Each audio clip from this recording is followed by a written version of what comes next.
अब हम नरसिंगों के पर्व की पवित्र सभा की दोपहर की आराधना के लिए एक बार फिर से मिले हैं। इस दोपहर आई हम माता और लहू में स्थापित वाचा शीर्षक उपदेश के साथ बाइबल के द्वारा परमेश्वर की इच्छा का अध्ययन करने के लिए कुछ समय लें। एक कहावत है, यदि कोई दुनिया में सबसे महान बलिदान की खोज करें तो वो एक माता के जीवन में पाया जाएगा। मानव जाति के पूरे इतिहास में माताओं के जीवन में छिपे हुए महान बलिदानों की कहानियां मौखिक रूप से कई लोगों के माध्यम से देशों और सीमाओं के पार चली गई हैं। तब न केवल हमारे शारीरिक जीवन में बल्कि हमारे आत्मिक जीवन में भी आइए हम आज बाइबल के द्वारा हमारे उद्धार के लिए स्वर्गीय माता के महान और बलिदान भरे जीवन को जानें। हमें बचाने के लिए जिन्होंने स्वर्ग में पाप किया और इस पृथ्वी पर गिराए गए, माता ने हमारे साथ शरीर धारण किया। उन्होंने स्वर्ग की महिमा और सिंहासन को पीछे छोड़ दिया और यहां इस पृथ्वी पर हमारे साथ सियोन की संतानों को उत्सुकता से खोज रही हैं। हम संतानों को माता के चिंतित हृदय को कभी नहीं भूलना चाहिए। शरद ऋतु के पर्व नरसिंगों के पर्व से शुरू होते हैं और प्रायश्चित के दिन जो पश्चाताप का पर्व है, और उसके बाद झोपड़ियों का पर्व आता है जो कटनी करने और पश्चाताप और परमेश्वर के वचन के बारे में प्रचार करने का पर्व है। पुराने नियम में बाइबल में छिपे माता के बलिदान को प्रकट करने के लिए जब लोग परमेश्वर को पाप बलि के रूप में बलिदान चढ़ाते थे, परमेश्वर ने विशेष रूप से नर पशुओं और मादा पशुओं के बीच अंतर किया। प्रत्येक पशु के लिए परमेश्वर ने इस संबंध में एक आदेश दिया कि बलिदान एक नर पशु होना चाहिए या मादा पशु होना चाहिए, जैसे कि एक बकरी, बकरा, मादा भेड़ या मेरा। पुराने नियम में परमेश्वर को चढ़ाए गए सभी बलिदान, जैसे मेरे, बकरे, मादा भेड़े, बकरियां, बैल और बछियां जो पाप बलि के लिए बलिदान किए जाते थे, वे नए नियम में सभी मसीह को दर्शाने के तरीके के रूप में मानव जाति को दिए गए थे। ये सोचे तो केवल नर पशुओं को बलि चढ़ाना स्वाभाविक प्रतीत होता है, लेकिन पुराने नियम में लिखा है कि न केवल नर पशु है बल्कि मादा पशु भी हैं जिन्हें पाप बलि के लिए बलिदान किया जाता था। यह हमें छाया के रूप में दिखाया गया है। तब इसमें परमेश्वर की इच्छा क्या है और वो क्या चाहते हैं कि हम नए नियम के समय में जानें। परमेश्वर की इच्छा है कि हम पिता परमेश्वर और माता परमेश्वर के बलिदान को जानें, जो हमारे उद्धार के लिए उद्धारकर्ता के रूप में इस पृथ्वी पर आए, जैसे हम पहले ही बाइबल के द्वारा अध्ययन कर चुके हैं। परमेश्वर ने पुराने नियम में मूसा की व्यवस्था में बलिदानों के द्वारा हमें अपने बलिदान को जानने दिया है। इस प्रकार बिना किसी बलिदान के वाचा स्थापित नहीं की जा सकती। यदि हम सबत के दिन का अर्थ महसूस किए बिना उसे मनाते हैं, अर्थ समझे बिना प्रार्थना के समय में प्रार्थना करते हैं और ये सोचते हुए अर्थ जाने बिना पर्वों में भाग लेते हैं कि परमेश्वर ने हमारे लिए मूसा के समय के कार्यों को याद रखने के लिए पर्व की स्थापना की, यदि हम केवल इस हद तक समझते हैं तो हम पिता के पवित्र बलिदान और माता के पवित्र मार्ग को पूरी तरह से नहीं समझ सकते, जो हमें बचाने के लिए इस पृथ्वी पर आए, जिन्होंने स्वर्ग में पाप किया था और इस पृथ्वी पर गिरा दिए गए थे। और हम उस प्रेम को नहीं समझ सकते जो उनमें है, लेकिन उसे केवल एक औपचारिकता और नियम के अलावा कुछ भी नहीं समझते हैं। पिता और माता का बलिदान उन सभी आराधनाओं में है जो हम मनाते हैं। इसलिए परमेश्वर ने कहा, यह नई वाचा मेरे लहू में स्थापित है। यह सिर्फ बेतरतीब ढंग से स्थापित नहीं की गई, इसे पैसे से नहीं खरीदा गया था। परमेश्वर ने कहा, मैंने अपने बलिदान से इसकी कीमत चुकाई है, क्योंकि मैं इसे तुम्हें मुफ्त में दे रहा हूं। तो जब तुम गहराई से इसके अर्थ को महसूस करो तो समारिया और पृथ्वी की छोर तक जाओ और सभी लोगों को मुफ्त में दो। और मेरी संतान नई वाचा के मेरे सेवक बनो, जो इस शुभ संदेश का प्रचार कर सकते हैं। इस सत्य के पीछे के गहरे अर्थ को महसूस करने के लिए यह हमारे लिए उचित क्रम है। चूंकि हम अभी भी पिता के बलिदान और माता के बलिदान के लहू के द्वारा स्थापित वाचा को नहीं समझते, तो क्या परमेश्वर हमें व्यवस्था के द्वारा दिखाना जारी नहीं रखते? वो हमें लगातार सिखाते हुए जानने दे रहे हैं स्वर्ग में हुई घटनाओं की कहानी और क्यों पिता और माता इस पृथ्वी पर आए।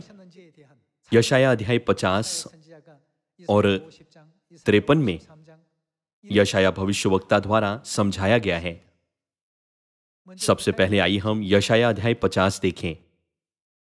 आइए हम यशाया की पुस्तक अध्याय 50 आयत 1 पर एक नजर डालें। तुम्हारी माता का त्याग पत्र कहां है, जिसे मैंने उसे त्यागते समय दिया था, या मैंने किस व्यापारी के हाथ तुम्हें बेचा? यहोवा यूं कहता है, सुनो, तुम अपने ही अधर्म के कामों के कारण बिक गए, और तुम्हारे ही अपराधों के कारण तुम्हारी माता छोड़ दी गई। इसका क्या कारण है कि जब मैं आया तब कोई न मिला, जब मैंने पुकारा तब कोई न बुला? क्या मेरा हाथ ऐसा छोटा हो गया है कि छुड़ा नहीं सकता? क्या मुझ में उद्धार करने की शक्ति नहीं? देखो, मैं एक धमकी से समुद्र को सुखा देता हूं, मैं महानदों को रेगिस्तान बना देता हूं, उनकी मछलियां जल बिना मर जाती और बसाती है। मैं आकाश को मानो शोक का काला कपड़ा पहनाता और टाट को उनका ओढ़ना बना देता हूं। आइए हम अध्याय 50 आयत 1 में दर्ज शब्दों पर करीब से नजर डालें। यह कहता है, तुम्हारे ही अपराधों के कारण तुम्हारी माता छोड़ दी गई। चूंकि स्वर्ग के राज्य में किए गए हमारे पाप इतने बड़े थे कि सीधे तौर पर हमारे पापों की गंभीरता व्यक्त करना मुश्किल था। इसीलिए उन्होंने इस तरह की अप्रत्यक्ष अभिव्यक्ति का उपयोग किया। न केवल इस दृश्य में, बल्कि यशाया अध्याय 14 में भी हम स्वर्गदूत लूसीफर की कहानी देख सकते हैं, जो स्वर्ग के राज्य में एक शानदार पद में था। उसने अपने सिंहासन को परमेश्वर के सिंहासन से ऊंचा करना चाहा और घमंडी मन से उसने परमेश्वर का विरोध किया और विद्रोह किया और उसे निष्कासित कर दिया गया। यह हिजकिय्याह अध्याय 28 में सोर के राजा की भी कहानी है। जब हम इन दृश्यों को देखते हैं तो हम स्वर्ग के राज्य में पाप करने वालों की मानसिकता, उनकी पिछली कहानी और उनके पाप के पीछे छिपे उद्देश्य को आसानी से समझ सकते हैं। इन सभी चीजों के पीछे स्वर्गीय पिता और स्वर्गीय माता है। भविष्यवक्ता यशाया ने माता के इस पृथ्वी पर आने के कारण के बारे में भविष्यवाणी की थी। सुनो, तुम अपने ही अधर्म के कामों के कारण बिक गए, और तुम्हारे ही अपराधों के कारण तुम्हारी माता छोड़ दी गई। हम उन गंभीर पापों को जो हमने किए हैं और माता के अत्यधिक बलिदान को और कड़ी मेहनत को देख सकते हैं। क्योंकि ये सभी नियम स्वर्ग में बने हैं, तो भले ही उन्हें 100 बार समझाया जाए, हम उन्हें पूरी तरह से नहीं समझ सकते। इसलिए परमेश्वर ने कहा, मैंने तुमसे सांसारिक बातों के बारे में कहा है और तुम न तो समझते हो और न ही महसूस करते हो। तो यदि मैं स्वर्गीय वस्तुओं की बात करूं तो तुम कैसे समझोगे? इसलिए परमेश्वर ने उन्हें सत्य में, आज्ञाओं और सभी शिक्षाओं में रखा, ताकि हम इस पृथ्वी की व्यवस्था के द्वारा स्वर्ग की व्यवस्था को समझ सकें। आज नरसिंगों का पर्व है, ये कहते हुए कि प्रायश्चित के दिन की तैयारी करो। नरसिंगों का पर्व पश्चाताप करने के लिए नरसिंगों को फूंकने का दिन है। बेशक हमें परमेश्वर के प्रति अपने शारीरिक पापों का भी पश्चाताप करना चाहिए, लेकिन हमें यह सोचकर स्वर्ग में हुए विशाल मूल पाप का पश्चाताप करना चाहिए। इस पाप के कारण हमने स्वर्गीय माता को क्या कठिनाइयां दी है और स्वर्गीय पिता को हमने किस प्रकार का कष्ट पहुंचाया है। यशाया अध्याय 50 में हम माता से संबंधित मामले को देख सकते हैं। इसी यशाया के पुस्तक अध्याय 53 में पिता से संबंधित मामला बताया गया है। आइए हम यशाया अध्याय 53 पर एक नजर डालें। आइए हम यशाया अध्याय 53 आयत 4 पर एक नजर डालें। निश्चय उसने हमारे रोगों को सह लिया। क्या यहां उसने हमें पिता के बारे में नहीं सिखाता। निश्चय उसने हमारे रोगों को सह लिया और हमारे ही दुखों को उठा लिया, तो भी हमने उसे परमेश्वर का मारा कूटा और दुर्दशा में पड़ा हुआ समझा। परंतु वो हमारे ही अपराधों के कारण घायल किया गया, वो हमारे अधर्म के कामों के कारण कुचला गया। यशायाह अध्याय 50 में लिखा है, तुम्हारे ही अपराधों के कारण तुम्हारी माता छोड़ दी गई। और यहां लिखा है, वो हमारे ही अपराधों के कारण घायल किया गया, वो हमारे अधर्म के कामों के कारण कुचला गया। हमारी ही शांति के लिए उस पर ताड़ना पड़ी कि उसके कोड़े खाने से हम लोग चंगे हो जाएं। हम तो सब के सब भेड़ों के समान भटक गए थे। हम में से हर एक ने अपना अपना मार्ग लिया और यहोवा ने हम सबों के अधर्म का बोझ उसी पर लाद दिया। हम स्वर्गीय पिता के बारे में सभी भविष्यवाणियों से संबंधित मामले को जल्दी से सीख सकते हैं, समझ सकते हैं और अपनी आंखों से खोज सकते हैं।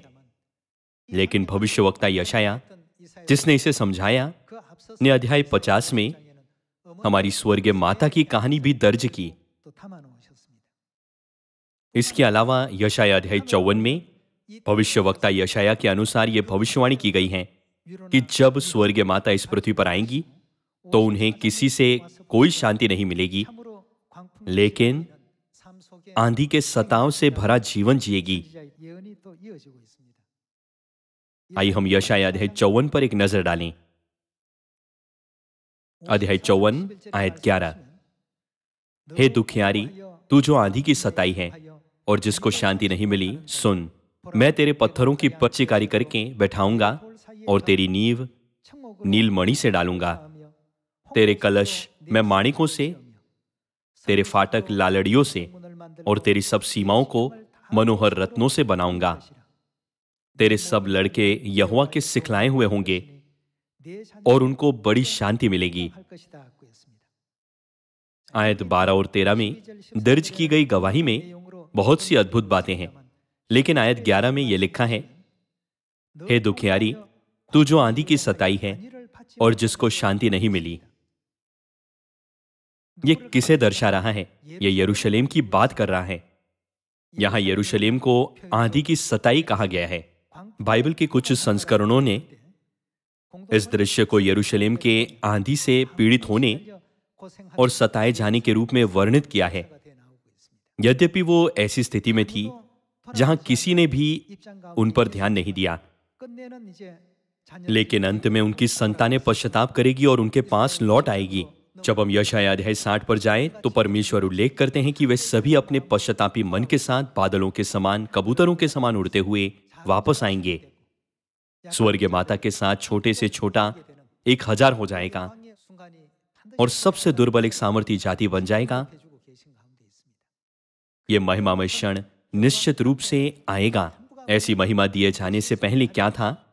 परमेश्वर का बलिदान था। सत्य की व्यवस्था जो परमेश्वर ने हमारे लिए बनाई है, वो एक अद्भुत वाचा है। जब हम आराधना के प्रत्येक क्षण में उस वाचा को देखते हैं तो यह लिखा है, हे दुखियारी, तू जो आंधी की सताई है और जिसको शांति नहीं मिली। जब हम समझते हैं कि इस वाचा में हजारों पीड़ाएं शामिल हैं, तो हम इस सवाल पर आएंगे, पुराने नियम की व्यवस्था के अनुसार ऐसा क्यों है कि होमबलि की वेदी पर एक बकरी या कभी कभी एक मादा भेड़ और कभी कभी एक बछिया को बलि चढ़ाया जाता था? आत्मिक दृष्टिकोण से यहां पिता के बलिदान और माता के बलिदान का संक्षेप में उल्लेख किया गया है, लेकिन परमेश्वर ने पूरी व्यवस्था में इसकी गवाही दी है। केवल एक बार जब हम वास्तव में व्यवस्था को समझ जाते हैं तो हम किसके पास जा सकते हैं? क्या यह नहीं लिखा है कि व्यवस्था मसीह तक पहुंचाने के लिए हमारी शिक्षक हुई है? तब जब हम मसीह के पास आएंगे तो हम किसे जानेंगे? जब हम पिता के पास जाते हैं तो क्या हम माता को नहीं जान पाएंगे? यह इसीलिए है क्योंकि पिता हम सभी को उनके बारे में सिखाते हैं। दूसरे शब्दों में, जिस तरह पवित्र स्थान से होकर ही परम पवित्र स्थान में प्रवेश करना संभव था, उसी तरह जो लोग पहले पिता के बलिदान को समझते हैं और महसूस करते हैं, वे माता के बलिदान को पूरी तरह से समझ पाएंगे। नई वाचा जिसका हम आज पालन करते हैं केवल एक शब्द, ये नई वाचा है, कहने से स्थापित नहीं हुई। हजारों वर्षों से अधिक समय की कड़ी मेहनत के बाद परमेश्वर ने अपने बलिदान से इसकी कीमत चुकाई। नई वाचा केवल एक वाक्य या मात्र शब्द नहीं है। जब आप एक घर खरीदते हैं तो आप अनुबंध पर हस्ताक्षर करते समय केवल अपना हस्ताक्षर नहीं करते। उस हस्ताक्षर के अंदर वो पैसा होता है जिसे आपने बहुत वर्षों से बिना खाए पिए लेकिन पूरी रात काम करते हुए जमा किया है। जबकि अन्य लोग महंगे कपड़े पहनते हैं, अच्छी कारें चलाते हैं और एक शानदार जीवन का आनंद लेते हैं। आपने उन सभी विलासिता को छोड़ दिया और दूसरों की तुलना में एक विनम्र जीवन जिया। ऐसा करने से क्या आप एक नया घर खरीदने के लिए आवश्यक योग्यता प्राप्त नहीं कर पाए? उदाहरण के लिए, यदि घर को 1 लाख रुपयों का घर या 10 लाख रुपयों का घर कहा जाता है, तो क्या आप बिना किसी प्रयास के वो पैसा कमा सकते हैं? बहुत पसीने और बलिदान के बाद आपने जो पैसा कमाया है, उससे आप एक नया घर खरीद सकते हैं। उसी तरह केवल नई वाचा शब्दों को लिखने से नई वाचा स्थापित नहीं की जा सकती। नई वाचा के सत्य को स्थापित करने के लिए बहुत अधिक बलिदान किया गया था। इस पर्व के द्वारा आइए हम सभी इसे एक बार फिर से याद रखें, ताकि हम कभी भी नई वाचा और पिता और माता के महान प्रेम के साथ विश्वासघात न करें, जिन्होंने इस वाचा को अपने लहू से स्थापित किया है। आइए हम गिनती की पुस्तक अध्याय 19 आयत 9 पर एक नजर डालें। अध्याय 19 आयत 9। फिर कोई शुद्ध पुरुष उस बछिया की राख बटोरकर छावनी के बाहर किसी शुद्ध स्थान में रख छोड़े, और वो राख इस्राएलियों की मंडली के लिए अशुद्धता से छुड़ाने वाले जल के लिए रखी रहे। वो पाप बलि है। यहां किस प्रकार की भेंट का उपयोग किया गया था? यह कहता है बछिया का। हमें पशु के लिंग पर करीब से नजर डालनी चाहिए। परमेश्वर ने एक बछिया को क्यों चुना? फसह के मेमने के लिए क्या उपयोग किया गया था? परमेश्वर ने नर मेमने का उपयोग करने की आज्ञा दी थी। कृपया ध्यान से लिंग में भेद करें। आइए हम देखना जारी रखें कि कैसे ये सभी बलिदान हमारे स्वर्गीय पिता और हमारी स्वर्गीय माता के प्रतिनिधि हैं। आइए हम गिनती अध्याय 15 आयत 27 पर एक नजर डालें। अध्याय 15 आयत 27। फिर यदि कोई प्राणी भूल से पाप करे तो किसे पाप बलि करके चढ़ाएं? वो 1 वर्ष की एक बकरी पाप बलि करके चढ़ाएं। परमेश्वर ने हमेशा लिंग को निर्दर्शित किया। कुछ मेरे थे, कुछ नर बकरे थे, कुछ मादा भेड़ें थी और कुछ बकरियां थी। परमेश्वर ने भेंट के लिए नियम भी स्पष्ट रूप से निर्धारित किए। तो वो 1 वर्ष की एक बकरी पाप बलि करके चढ़ाएं, और याजक भूल से पाप करने वाले प्राणी के लिए यहोवा के सामने प्रायश्चित करें। अतः इस प्रायश्चित के कारण क्या किया जाएगा? उसका वो पाप क्षमा किया जाएगा। पिता के बलिदान और माता के बलिदान को व्यक्त करने के लिए और हमें यह जानने देने के लिए कि उनका बलिदान कितना महान है और उनका बलिदान कितना पवित्र है, परमेश्वर स्वर्गीय पिता और माता के बारे में गवाही देने के लिए एक दृष्टांत के रूप में लिंग का उपयोग करते हैं। आइए हम लेवी व्यवस्था अध्याय 4 के साथ जारी रखें। लेवी व्यवस्था अध्याय 4 आयत 27। यदि साधारण लोगों में से कोई अज्ञानता से पाप करें, अर्थात कोई ऐसा काम जिसे यहोवा ने मना किया हो करके दोषी हो, और उसका वो पाप उस पर प्रकट हो जाए, जब हमें उन पापों से अवगत कराया जाता है जो हमने किए हैं, और नरसिंगों के पर्व के द्वारा ईमानदारी से पश्चाताप करते हैं और प्रायश्चित के दिन के द्वारा पापों की क्षमा प्राप्त करते हैं, तो वो उस पाप के कारण किसे ले आए? एक निर्दोष बकरी बलिदान के लिए ले आए, और वो अपना हाथ पाप बलि पशु के सिर पर रखें और होम बलि के स्थान पर पाप बलि पशु का बलिदान करें। और याजक उसके लहू में से अपनी उंगली से कुछ लेकर होमबलि की वेदी के सींगों पर लगाएं और उसके सब लहू को उसी वेदी के पाए पर उंडेल दें और वो उसकी सब चर्बी को मेल बलि पशु की चर्बी के समान अलग करें। तब याजक उसको वेदी पर यहोवा के निमित्त सुखदायक सुगंध के लिए जलाएं और इस प्रकार याजक उसके लिए प्रायश्चित करें, तब उसे क्षमा मिलेगी। यहां भी एक बकरी दिखाई देती है। आयत 32, यदि वो पाप बलि के लिए एक भेड़ी का बच्चा ले आए तो वो निर्दोष मादा हो और वो अपना हाथ पाप बलि पशु के सिर पर रखें और उसको पाप बलि के लिए वही बलिदान करें जहां होम बलि पशु बलि किया जाता है। यहां सभी भेंट एक मादा के संदर्भ में लिखी गई हैं, लेकिन निर्गमन अध्याय 12 में फसह की भेंट का वर्णन इस प्रकार किया गया था। आइए हम निर्गमन अध्याय 12 पढ़ें। निर्गमन अध्याय 12 आयत 5, तुम्हारा मेमना निर्दोष और क्या हो? लिंग के आधार पर चुनने के लिए परमेश्वर ने हमें क्या कहा? 1 वर्ष का नर हो और उसे चाहे भेड़ों में से लेना चाहे बकरियों में से। यहां लिखा है कि फसह के मेमने का बलिदान एक नर होना चाहिए और पाप बलि के रूप में उपयोग किए जाने वाली सभी बलि बकरी या मादा भेड़ होनी चाहिए। पिता और माता ने उन पापों को अपने ऊपर ले लिया जो हमने स्वर्ग में किए थे और जिसके कारण हमें इस पृथ्वी पर गिराया गया था। भविष्यवक्ता यशायाह के इस अभिलेख के द्वारा परमेश्वर हमें जानने दे रहे हैं और दिखा रहे हैं कि वो पर्वों के लिए बलिदान के रूप में और पुराने नियम में हमारे पापों के लिए प्रायश्चित करने वाले पाप बलि के रूप में ऊपर उठाए गए हैं।